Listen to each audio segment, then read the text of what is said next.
সাধারণ মানুষও যদি মারা যায় এই স্বাধীন বাংলাদেশে তার বিচার পাওয়ার অধিকার রাখে। কিন্তু বাংলাদেশের স্বাধীনতার স্থপতি যিনি, তাকে হত্যা করা হলো, সেই হত্যাকারীর বিরুদ্ধে আইনগত কোনো ব্যবস্থা গ্রহণ করা যাবে না, তাদের বিরুদ্ধে কোনো ধরনের মামলা করা যাবে না। এটা আসলে কোন দেশের আইন? এটা আসলে আমাদের বোধগম্য নয়। আসসালামু আলাইকুম।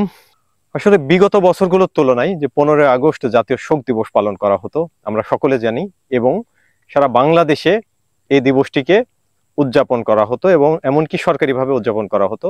কিন্তু এবছর এই দিবসটিকে সরকারি ছুটি বাতিল ঘোষণা করা হয়। পাশাপাশি আসলে সারা বাংলাদেশে যে ন্যাক্কারজনক ঘটনাটা ঘটছে সেটা আসলে নিন্দাদায়ক। এটা আসলে তীব্র নিন্দা এবং প্রতিবাদ জানাচ্ছি। সারা বাংলাদেশে যারা আওয়ামী লীগ সমর্থক বা অন্যান্য সমর্থক সবাই, যারাই আসলে 15ই আগস্ট এই দিনটাকে উদযাপন করতে যাচ্ছেন, পুলিশ প্রশাসন দিয়ে তাদেরকে গ্রেপ্তার করা হচ্ছে। আসলে ভাই কেন? একটা দিবসকে, একটা মানুষের মৃত্যুবার্ষিকী তো আসলে মানুষ পালন করবেই, এটা তো স্বাভাবিক বিষয়, অস্বাভাবিকের কিচ্ছু না। তো এটা যখন পুলিশ প্রশাসন দিয়ে তাদেরকে গ্রেপ্তার করা হচ্ছে, এটা আসলে রাষ্ট্রবিরোধী ছাড়া অন্য কিছু হতে পারে না। এক কথায় বলবো যে এটা ইউনুসগং পাশাপাশি বিএনপি সকলেরই আসলে মতাদর্শেই এই কার্যক্রমগুলো চলছে বর্তমান সময়ে। অপরদিকে বেগম খালেদা জিয়া তার জন্মদিন পালন করছেন, তার এখন পর্যন্ত 3 থেকে 4টা জন্মদিন। আসলে এই বিষয়ে অনেকগুলো বিতর্ক রয়েছে।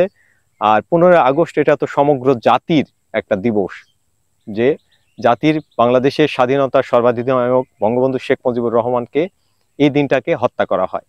কিন্তু এটাকে কেন্দ্র করে যে ধানমন্ডি 32 নম্বর বাড়ি সহ বাড়ি তো পুড়িয়ে জ্বালিয়ে দেওয়া হয়েছে, তারপরেও সেখানে সাধারণ মানুষ যখন সেখানে যাচ্ছে শ্রদ্ধা নিবেদন করতে, সেখানেও তাদের ভয় যে সাধারণ মানুষকে ঢুকতে দেওয়া হবে না। পরবর্তীতে দেখা গেল সেখানে ডিজে পার্টি করা হচ্ছে। কেন ভাই, এত ভয় কেন? তো এই বিষয়গুলো আসলে চোখে পড়ার মতো। বাংলাদেশে 1975 সালে বঙ্গবন্ধুকে হত্যার পরে এদেশে ইনডিমনিটি অধ্যাদেশ জারি করা হয়। এটা আসলে কার ইশারায় ছিল, কাদের ইশারায় ছিল, এটা আসলে এখন স্পষ্ট। বাংলাদেশের জনগণ এগুলো বোঝে। সেই ইনডিমনিটি অধ্যাদেশ পরবর্তী সময়ে এরশাদ সাহেব উনি ক্ষমতা দখল করেছেন, জিয়াউর রহমান ক্ষমতা দখল করেছেন, 1991 এসে বেগম খালেদা জিয়া বাংলাদেশের প্রধানমন্ত্রী হয়েছেন, কিন্তু সেই কালো আইন বাতিল করা হয়নি।